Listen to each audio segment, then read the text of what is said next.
अस्सलाम वालेकुम। आज का हमारा टॉपिक है लाइट रिएक्शंस। फोटोसिंथेसिस का जो अमल है वो दो फेजेस पर मुश्तमिल है। पहला लाइट रिएक्शन, फिर डार्क रिएक्शन। लाइट रिएक्शन में बेसिकली होता क्या है, वो पावर बनाई जाती है जो आगे डार्क रिएक्शन में इस्तेमाल होगी। और वो पावर किस शक्ल में बनाई जाती है? एटीपी की शक्ल में और NADPH2 की शक्ल में। देखें, लाइट रिएक्शन पौधे के पत्ते के अंदर जो मेसोफिल सेल्स होते हैं उनमें मौजूद एक ऑर्गेनेली क्लोरोप्लास्ट की जो थाइलाकोइड मेम्ब्रेन होती है वहां पर हो रहा होता है। और ये लाइट एनर्जी को इस्तेमाल करता है, वाटर को इस्तेमाल करता है और एटीपी और NADPH2 की शक्ल में एसिमिलेटरी पावर बनाता है जो आगे डार्क रिएक्शन में या कैल्विन साइकिल में इस्तेमाल होती है। तो आज के रिएक्शन में हम लाइट रिएक्शन के दौरान होने वाले जो इवेंट्स हैं उनको डिस्कस करने जा रहे हैं, यानी कि लाइट रिएक्शंस की जो समरी है उसको डिस्कस करने जा रहे हैं। देखिए, फोटोसिंथेसिस का अमल जिस ऑर्गेनेली में हो रहा होता है वो होता है क्लोरोप्लास्ट। और उस क्लोरोप्लास्ट के पास जो थाइलाकोइड मेम्ब्रेन होती है, उन थाइलाकोइड मेम्ब्रेन के ऊपर क्लोरोफिल झुंड की शक्ल में मौजूद होते हैं। जैसे हम कहें कि ये एक थाइलाकोइड मेम्ब्रेन है, ये एक थाइलाकोइड मेम्ब्रेन है, तो इसके ऊपर ये क्लोरोफिल के जो क्लस्टर्स मौजूद हैं, फोटोसिस्टम कहलाते हैं, इनके ऊपर लाइट रिएक्शन वाक़ई होता है। तो ये आपको जो गोल गोल नजर आ रहे हैं, एक्चुअली ये क्लोरोफिल है जो लाइट रिएक्शन को करवाते हैं। इनके ऊपर लाइट रिएक्शन होता है और वो कैसे होता है, वो पूरी समरी के बारे में हम बात करने जा रहे हैं कि क्लोरोफिल मॉलिक्यूल्स जो होते हैं वो क्या करते हैं, लाइट को एब्जॉर्ब करते हैं जो सनलाइट होती है, और इनका इलेक्ट्रॉन एक्साइट हो जाता है। और आपको पता है जब इलेक्ट्रॉन एक्साइट होता है तो वो अपनी पोजीशन को चेंज करता है। एक्चुअली इसी इलेक्ट्रॉन, ये जो क्लोरोफिल है ये एक मॉलिक्यूल है, मॉलिक्यूल के पास एटम्स होते हैं और एटम्स के पास इलेक्ट्रॉन होते हैं। जो ही सनलाइट एनर्जी उस क्लोरोफिल मॉलिक्यूल के ऊपर पड़ती है तो उसके इलेक्ट्रॉन के पास एनर्जी लेवल बढ़ता है। सिर्फ ये फोटोसिंथेसिस के लिए सिर्फ क्लोरोफिल ही नहीं, और भी एसेसरी पिगमेंट्स काफी सारे होते हैं जो लाइट को एब्जॉर्ब करते हैं और सेंटर में क्लोरोफिल ए मॉलिक्यूल को देते हैं। फिर उस क्लोरोफिल ए मॉलिक्यूल का एनर्जी लेवल इतना बढ़ जाता है कि वो अपना एक इलेक्ट्रॉन वहां से जंप करता है, एक्साइट होता है और इमिट कर देता है। तो ये एक इलेक्ट्रॉन इमिट हो गया है। समझ आ गई है? तो पहला स्टेप यही होता है कि क्लोरोफिल लाइट एनर्जी को एब्जॉर्ब करते हैं और अपना इलेक्ट्रॉन इमिट कर देते हैं। अब ये इलेक्ट्रॉन यहां से निकल के सेल के साइटोप्लाज्म में नहीं आएगा, ये ज़हन में नहीं रखना। ये कहां पर रहता है? ये मेम्ब्रेन तक ही रहता है और क्लोरोप्लास्ट के अंदर ही रहता है। नेक्स्ट क्या होता है, अब ये इलेक्ट्रॉन ऊपर आ गए, इसके पास क्या है? एनर्जी है। जैसे हम यूं कह सकते हैं कि एक चीज, एक ईंट जैसे नीचे पड़ी हुई है, कोई ईंट पड़ी हुई है, वो हमें कोई नुकसान नहीं दे सकती।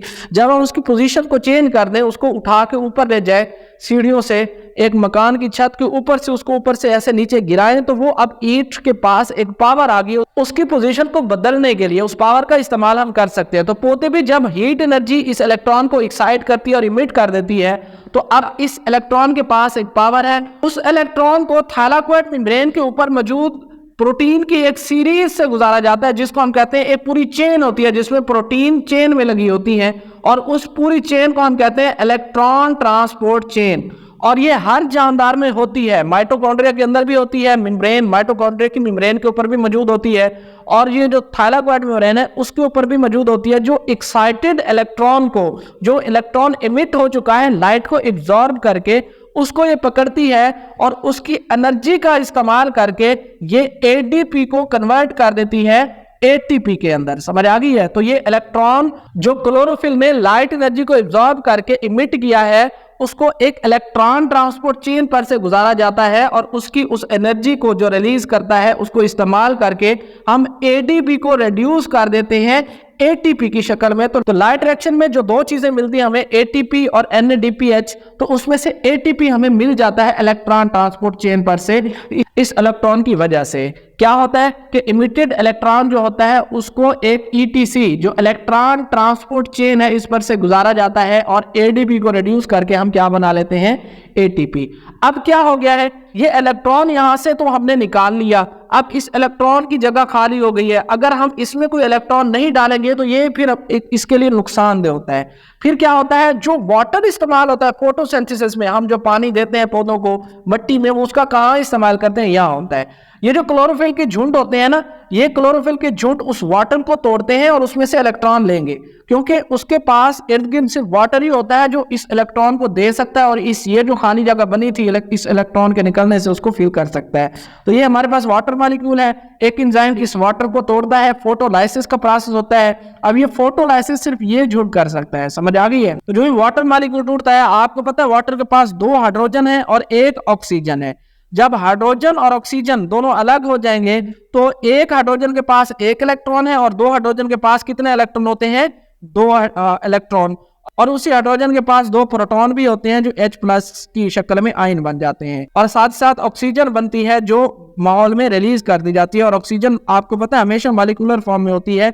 आधा मॉलिक्यूल यानी कि एक ऑक्सीजन एटम, एक वाटर के टूटने से एक ऑक्सीजन और एक अगला वाटर का मॉलिक्यूल टूटेगा तो एक और ऑक्सीजन, इस तरीके से दो ऑक्सीजन के मॉलिक्यूल जब आपस में मिलते हैं तो O2 बनती है, फिर इसको माहौल में, इन्वायरमेंट में रिलीज कर दिया जाता है। समझ आ गई है? तो कहने का मतलब ये है, जब फोटोन यानी कि सनलाइट इसके ऊपर पड़ी थी तो इसका इलेक्ट्रॉन एक्साइट होकर इमिट हो गया। उस इलेक्ट्रॉन को तो हमने थैलाकोइड मेम्ब्रेन पर मौजूद इलेक्ट्रॉन ट्रांसपोर्ट चेन पर से गुजार के एटीपी बना लिए, तो उसका जो बाकी होल था, पीछे जो सुराख था, उसको फिल करने के लिए हम ये फोटो सिस्टम या ये क्लस्टर जो क्लोरोफिल का है वो वाटर को तोड़ता है और दो इलेक्ट्रॉन इसमें से निकाल के अपना होल फिल कर लेता है, अपने सुराख को फिल कर लेता है, ऑक्सीजन को रिलीज कर देता है माहौल के अंदर। और ये जो दो प्रोटॉन बचे हैं या आयंस बचे हैं, इसको आगे कहीं इस्तेमाल होंगे NADP को रिड्यूस करने के लिए। तो यहां तक हमें बात की समझ आ गई कि क्लोरोफिल मॉलिक्यूल लाइट को एब्जॉर्ब करके इलेक्ट्रॉन इमिट करते हैं, फिर उनको इलेक्ट्रॉन ट्रांसपोर्ट चेन पर से गुजारते हैं, ATP बनाते हैं। फिर अगला स्टेप क्या करते हैं, light also break water molecule, यही जो रोशनी होती है इस वाटर मॉलिक्यूल को भी तोड़ती है एंड ऑक्सीजन इज रिलीज्ड। और इस लाइट तोड़ रही है ना, तो फोटोलाइसिस क्या रहेगा, और इस दौरान ऑक्सीजन रिलीज होती है और उस ऑक्सीजन को माहौल में भेज दिया जाता है। ठीक है, तो जब पानी टूटता है तो हाइड्रोजन एटम्स ऑफ वाटर, पानी के जो हाइड्रोजन एटम होते हैं उनमें से give electrons to chlorophyll and become ions. अब ये वाटर था, इसका हाइड्रोजन टूटा है, इसमें दो इलेक्ट्रॉन, दो हाइड्रोजन है तो दो इलेक्ट्रॉन हो गए, दो प्रोटॉन, क्योंकि एक हाइड्रोजन के पास एक इलेक्ट्रॉन एक प्रोटॉन होता है, दो के पास दो होंगे, तो वो अपना इलेक्ट्रॉन दोनों किसको दे देते हैं, क्लोरोफिल को, और अपने प्रोटॉन वो रख लेते हैं। और प्रोटॉन में से, क्योंकि हाइड्रोजन में से इलेक्ट्रॉन निकल गया तो ये बाद में आयंस बन गया, अब ये प्रोटॉन है, इसमें इलेक्ट्रॉन की कमी हो गई है। अब फिर क्या होता है, the electron of chlorophyll after the production of ATP। अब ये जो क्लोरोफिल का इलेक्ट्रॉन एक्साइट होकर एमिट हुआ था ATP को पैदा करने के बाद, अब क्या होता है उसके साथ, and hydrogen ions of water are used for reduction of NADP into NADPH। अब हमने ये देखना है, देखें ATP तो हमें मिल गया इलेक्ट्रॉन के शिफ्ट होने से, अब हम देखेंगे कि NADPH कैसे बनता है। देखें NADPH को अगर हमने बनाना है तो हमें जिस चीज की रिक्वायरमेंट है उसके बारे में हम बात करते हैं। फॉर एग्जांपल ये केमिकल रिएक्शन है जिसके जरिए NADPH बनेगा। तो NADPH को बनाने के लिए दो हमें चाहिए होते हैं इलेक्ट्रॉन, दो हमें चाहिए होते हैं प्रोटॉन, और साथ एक कोएंजाइम चाहिए होता है जो कि है NADP+। समझ आ गई है? ये तीन चीजें जब मिलती हैं तो हमें मिलता है NADPH। एक्चुअली ये एक कोएंजाइम होता है और ये रिड्यूस होता है प्रोटॉन और इलेक्ट्रॉन से और ये बना देता है NADPH। तो इसको हाइड्रोजन चाहिए होते हैं और इलेक्ट्रॉन चाहिए होते हैं अपने आप को रिड्यूस करने के लिए। जब ये रिड्यूस हो जाता है क्या लेकर, हाइड्रोजन आयन लेकर और इलेक्ट्रॉन लेकर, तो ये बन जाता है NADPH। और ये कहाँ बन रहा है, ये बन रहा है। अब ये चीजें आएंगी कहाँ, ये जो NADP कोएंजाइम है ये क्लोरोफिल के अगले क्लस्टर के पास मौजूद होता है, ये यहाँ ठहरा हुआ है। ठीक है, इसकी पोजीशन का आपको पता चल गया।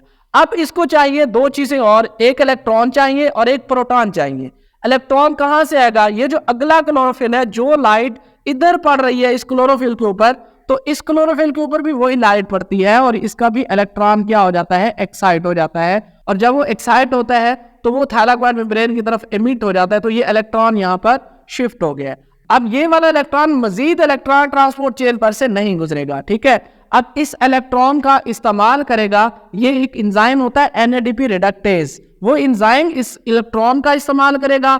और जो वाटर हमने तोड़ा था और उस दौरान जो ये हाइड्रोजन आयन यानी कि प्रोटॉन की शक्ल में बने थे, इन हाइड्रोजन आयन का इस्तेमाल करेगा और साथ ही साथ इस कोएंजाइम का इस्तेमाल करेगा और इन दोनों चीजों को, इस कोएंजाइम को रिड्यूस करने के लिए इस्तेमाल करके इसको रिड्यूस कर देगा किसकी शक्ल में, NADPH की शक्ल में। समझ आ गई है?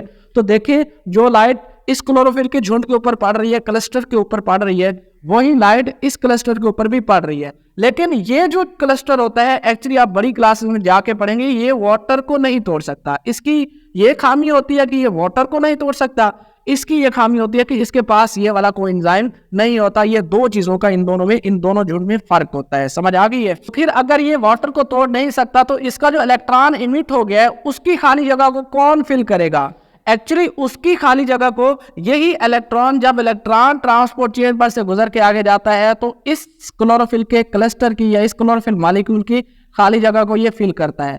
फिर ये लाइट को एब्जॉर्ब करेगा, इसका इलेक्ट्रॉन एक्साइट हो जाएगा और एमिट हो जाएगा, इसकी जगह लेने ये इलेक्ट्रॉन आ जाएगा और इसकी जगह लेने ये इलेक्ट्रॉन एक्साइट हो गया, और इसकी जगह लेने के लिए फोटोन जो है वो वाटर को भी तोड़ेंगे, फोटोलाइसिस का अमल करेंगे और इलेक्ट्रॉन रिलीज करेंगे। तो इस तरीके से पानी टूटता रहता है, ये क्लोरोफिल के अंदर इलेक्ट्रॉन देता रहता है और प्रोटॉन को NADPH बनाने के लिए देता रहता है। इलेक्ट्रॉन एक्साइट होता रहता है, इलेक्ट्रॉन ट्रांसपोर्ट चेन पर से गुजरता रहता है, ADP को ATP बनाता रहता है और यही इलेक्ट्रॉन यहाँ पर होल को फिल करता रहता है। ये फोटो सिस्टम जो है या ये क्लस्टर जो है क्लोरोफिल का, ये भी लाइट एनर्जी को जज़ब करता रहता है, अपना इलेक्ट्रॉन निकालता रहता है और इस दो इलेक्ट्रॉन ये दोनों इलेक्ट्रॉन एक साथ निकलते हैं और ये इलेक्ट्रॉन, ये प्रोटॉन और NADP एक कोएंजाइम का इस्तेमाल करके, एक एंजाइम जो NADP रिडक्टेज होगा वो इसको रिड्यूस कर देगा और बना देगा NADPH। तो लाइट रिएक्शन में हमें ये दो चीजें मिलती हैं, एक हमें मिलता है ATP और एक हमें मिलता है NADPH। इस तरीके से ये दोनों चीजें हमें मिल जाती हैं जो कि एसिमिलेटरी पावर होती है, जो आगे डार्क रिएक्शन में इस्तेमाल होंगी। अब ये रिएक्शन हो कहाँ है? थाइलाकोइड मेम्ब्रेन के ऊपर।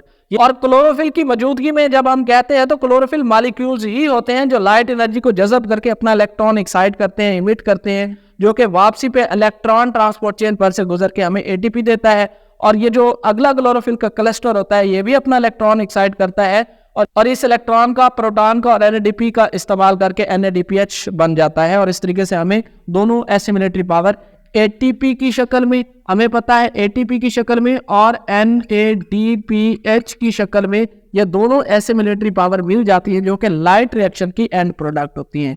अब लाइट रिएक्शन को Z स्कीम क्यों कहते हैं कि इलेक्ट्रॉन का जो फ्लो है, अगर हम देखें, अब इस इमेज को हम ऐसे उल्टा कर दें तो ये अंग्रेजी के Z जैसा नजर आएगा, इस वजह से इसको हम कहते हैं Z स्कीम।